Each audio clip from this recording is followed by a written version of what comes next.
El Señor esté con ustedes. Proclamación del Santo Evangelio según San Juan. En aquel tiempo los judíos murmuraban contra Jesús porque había dicho: yo soy el pan vivo que ha bajado del cielo. Y decían: ¿no es este Jesús, el hijo de José? ¿Acaso no conocemos a su padre y a su madre? ¿Cómo nos dice ahora que ha bajado del cielo? Jesús les respondió: no murmuren. Nadie puede venir a mí si no lo atrae el Padre que me ha enviado. Y a ese yo lo resucitaré el último día. Está escrito en los profetas: todos serán discípulos de Dios. Todo aquel que escucha al Padre y aprende de él se acerca a mí. No es que alguien haya visto al Padre fuera de aquel que procede de Dios. Ese sí ha visto al Padre. Yo les aseguro, el que cree en mí tiene vida eterna. Yo soy el pan de la vida. Sus padres comieron el maná en el desierto y sin embargo murieron. Este es el pan que ha bajado del cielo, para quien lo coma no muera. Yo soy el pan vivo que ha bajado del cielo. El que coma de este pan vivirá para siempre. Y el pan que yo les voy a dar es mi carne, para que el mundo tenga vida.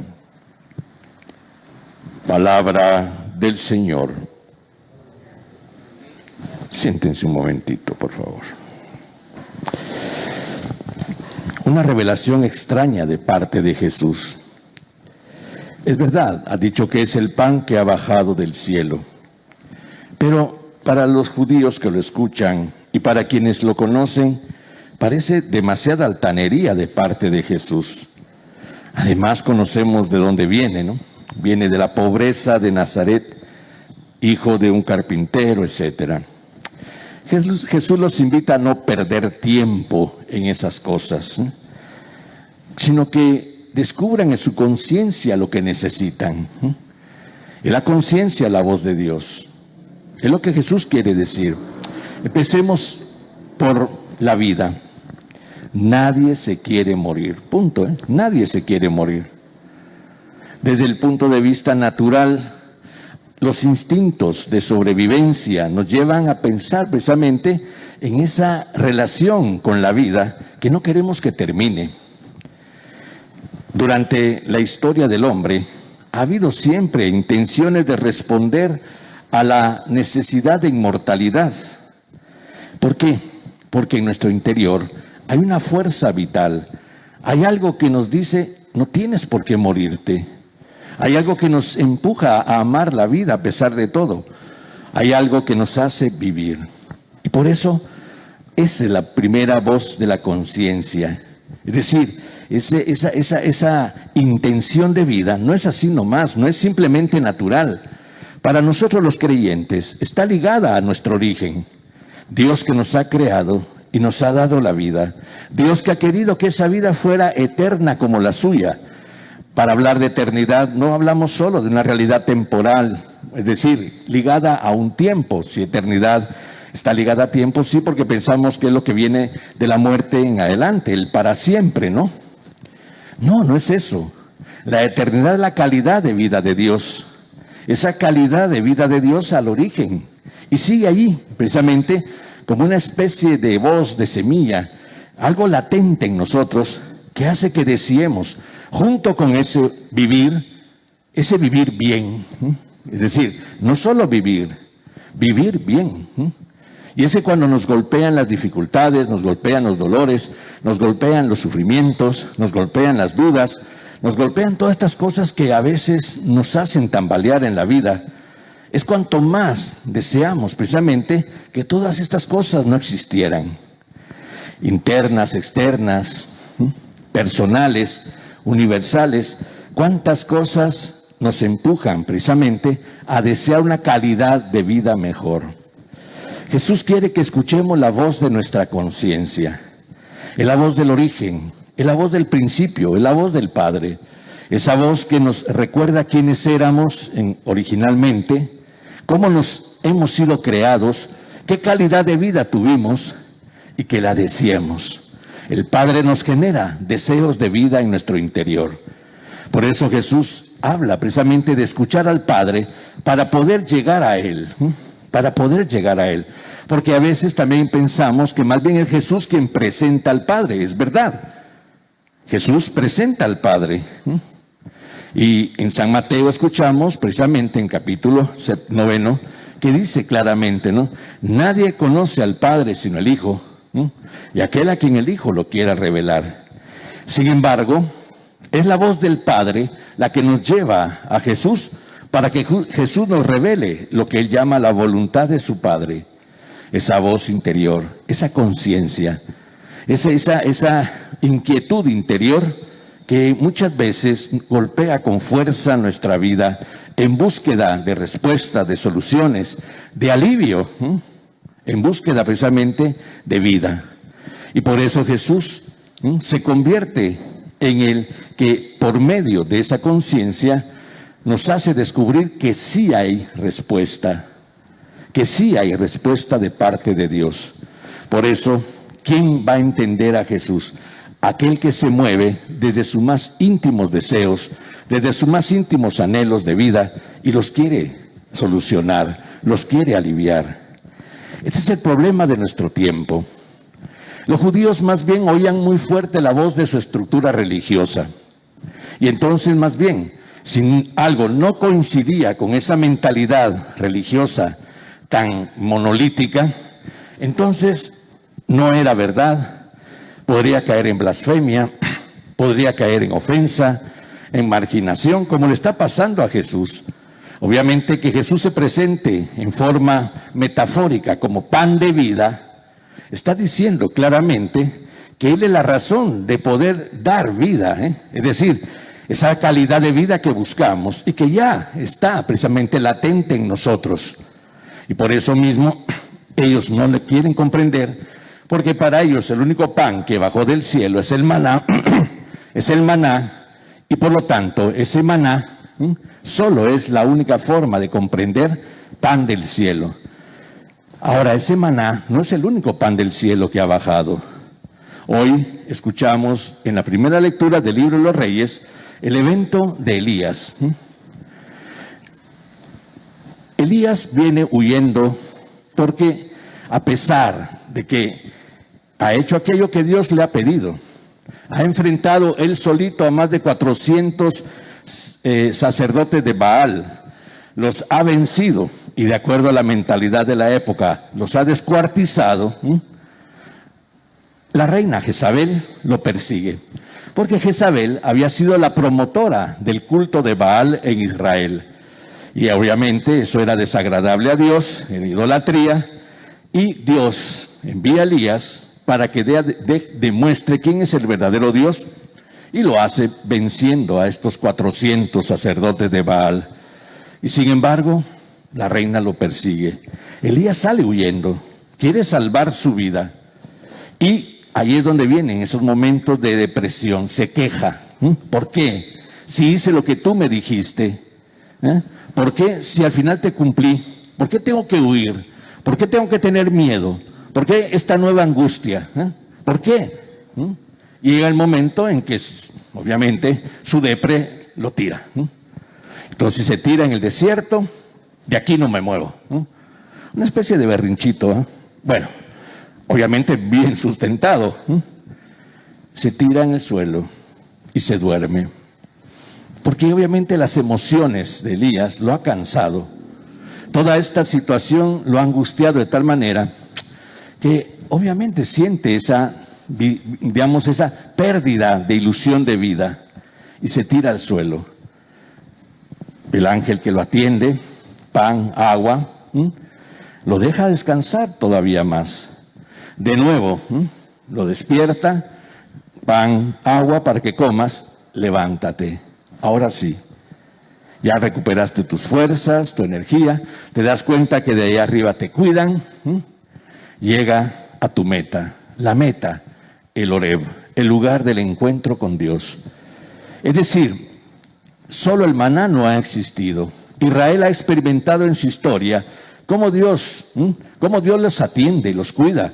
Es su pueblo, es aquel pueblo que a pesar de su infidelidad sigue estando en el corazón de Dios. Y a pesar precisamente de los rechazos con los que muchas veces ha tratado a Dios, Dios ha sido fiel en su amor y lo ha asistido. Y nos seguirá asistiendo, ¿eh? Y por eso, desde Jesús nos da las respuestas claves para entender el don de la vida. El problema nuestro es que también tenemos conceptos de vida que no son aquellos de la profundidad de nuestra conciencia, sino de la superficialidad de la realidad social que nos toca vivir. Y entonces hay depresiones, ¿por qué? Porque no tengo el iPhone 12, ¿no? Por ejemplo, ¿eh? Es que ahora salió el iPhone 12 y como yo no lo tengo y mis papás no me lo pueden comprar, me deprimo, ¿eh? Esas son las depresiones de nuestro tiempo, ¿eh? Obviamente no llegan a la profundidad de las verdaderas necesidades humanas. Y no estoy hablando solo de adolescentes. A mí me ha tocado ver, así como así, a los 40 y pico años, triste por un chunche de esto, ¿eh? Es que yo he tenido todos y ahora no me alcanza el pisto. Bueno, pues si has tenido un montón, usa los que tenés. A final de cuentas, estas nuevas necesidades del mundo del consumo, del mundo del mercado, son solo superficiales. Si vamos a la esencia, que es satisfacer verdaderas necesidades, pues un frijolito hace lo mismo, punto. Si es comunicación, un frijol hace lo mismo.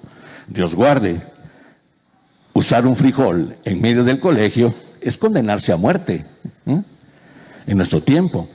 Y ahí es donde viene precisamente a veces la forma de querer suplantar esos momentos con un montón de angustias nuevas, con un montón de aflicciones nuevas en compras. Y entonces nuestras necesidades verdaderas quedan ocultas, pero no dejan de hablar, no se callan nunca, ¿eh? Nunca les callamos la boca a esas verdaderas necesidades. Ahí están. Porque precisamente la frustración que me causa que se me haya descompuesto o se haya o haya pasado de moda tal cosa, ya esa frustración ha entrado precisamente a formar parte de esa exigencia de vida.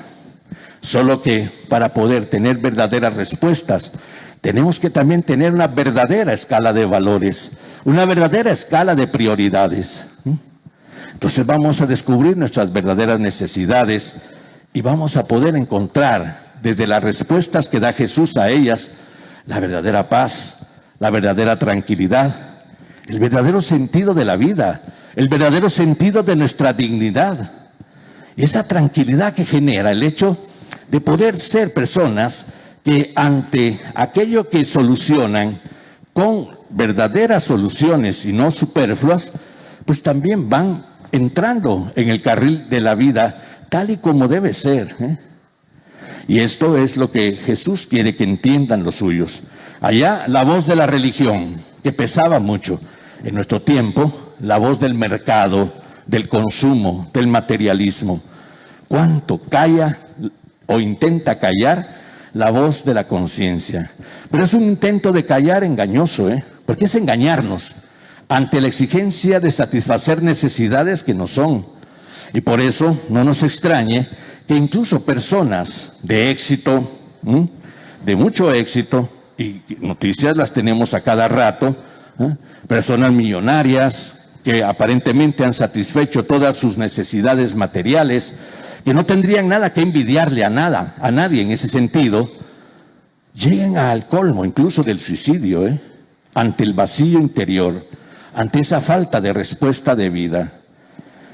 Creo que hace unos años usé este ejemplo aquí mismo, viendo la televisión en estos canales así aventureros, uno de estos era el Discovery, pues un cuatito que era ex boina verde, especializado en sobrevivencia hasta nivel Venus, Marte y la Luna, lleva precisamente a personajes famosos a que vivan una experiencia de sobrevivencia.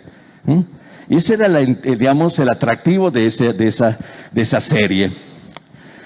Uno de los más grandes basquetbolistas de nuestro tiempo, cuando uno ve lo que significa en Estados Unidos ser un buen deportista con fama, es ser millonario, es tener precisamente todo lo materialmente posible a las manos, ¿no? A la mano. Pues uno de estos de la NBA va con sentados en la noche alrededor del fuego, este ex boina verde le pregunta al basquetbolista: ¿por qué has venido acá? Contame, ¿cuál fue la necesidad de aceptar venir acá? La búsqueda de llenar el gran vacío interior que tengo. El otro lo mira asustado y le dice: pero tú lo tienes todo, ¿no? Y claro, como buen hombre le hace ver que tiene oportunidad de mujeres, de pasarla bien, etcétera, etcétera, etcétera, ¿no? Y le dice: no, no creas, tengo un gran vacío interior. Todo esto es precisamente la voz de Dios. El Padre atrae al Hijo desde el interior de la conciencia, que golpea sobre la vida, que nos hace una memoria, podemos decir, de lo que éramos, porque esa memoria de lo que éramos es lo que nos hace desear. No podríamos desear lo que no conocemos. Y a pesar de que tal vez física y conscientemente no conocimos la felicidad original, esa felicidad original se quedó en nuestra memoria, en la conciencia. Y por lo tanto nos golpea y nos golpea y nos golpea para que descubramos cuál es el camino que lleva a satisfacer hacia esa felicidad. Y por eso Jesús es la respuesta. Yo soy el pan que te da esa vida. Es decir, yo soy el que te sostiene esa vida, yo te devuelvo esa vida, yo te hago vivir esa vida. Es algo que los judíos no pudieron entender, pero también mucha gente, incluso religiosa de nuestro tiempo, no ha podido entender. Porque a veces la religión se convierte también en hábito, en costumbre, en práctica tradicional. Mi familia fue católica, yo seré católico toda mi vida. Pero ¿qué significa para ti eso de verdad? Porque podemos ser buenos religiosos, pero también ocultar la voz de nuestra conciencia. También hacernos sordos a ella. En la satisfacción de una religión cumplida, ahí es donde precisamente caemos en el grave error de creer que ya está todo satisfecho. Y sigue ahí, dando riata, la voz de la conciencia que nos estimula a buscar las verdaderas respuestas a la vida. Y en Jesús es donde las hallamos de verdad.